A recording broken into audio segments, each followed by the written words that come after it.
Hello po mga ka-Jesnabs, welcome back po sa ating channel. Bumibili pa ba kayo ng sidula para sa mga documents na kakailanganin, ano? Ang mahal kaya ng sidula, no? Lalong-lalo na pag malaki ang sweldo mo. Ngayon ay meron pong panukala si Senator Francis Escudero. Itong pag-abolish ng paggamit ng community tax certificate at ang the power to levy community tax, repealing for the purpose the pertinent provisions of Republic Act No. 7160 as amended, otherwise known as Local Government Code of 1991. Ito po yung kanyang explanation, explanatory note.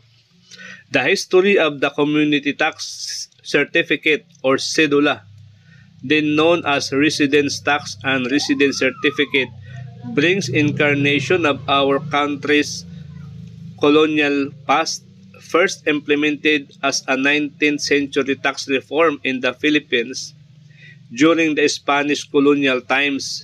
Following the abolition of the tribute system, the cedula was issued to all Filipinos, then called Indios, upon payment of a residence tax. Oo, pinunit pa nga ito, ng mga kasapi sa Kikiki para ipakita ang paglaban nila sa mga mananakop na Kastila, yung pong sidula.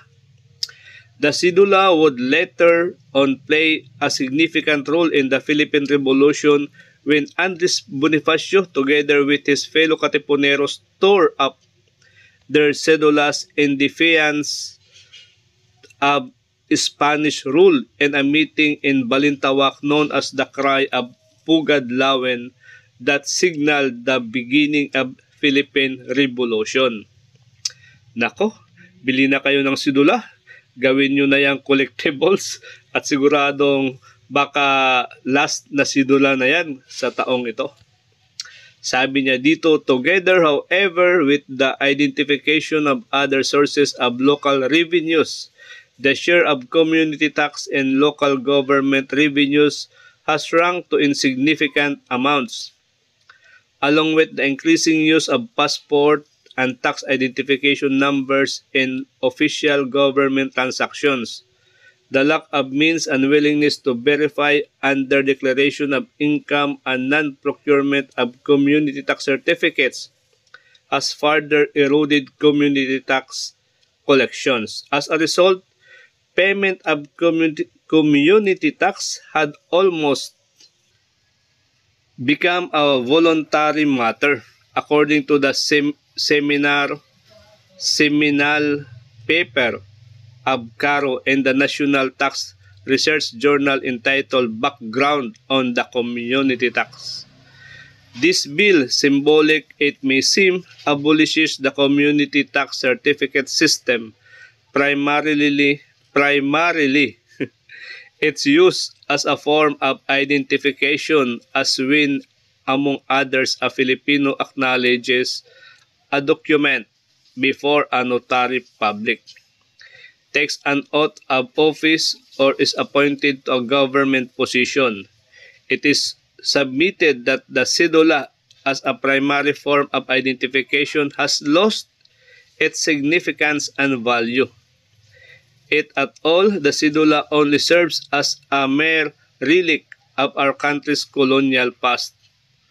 Consequently, the pertinent provisions of the Republic Act No. 7160, the Local Government Code of 1991 as amended, are proposed to be repealed, which carry over the provisions imposing residence tax then found in Commonwealth Act No. 465 and the Local Tax Code of 1973, and mandate the use of community tax certificates as a primary form of identification.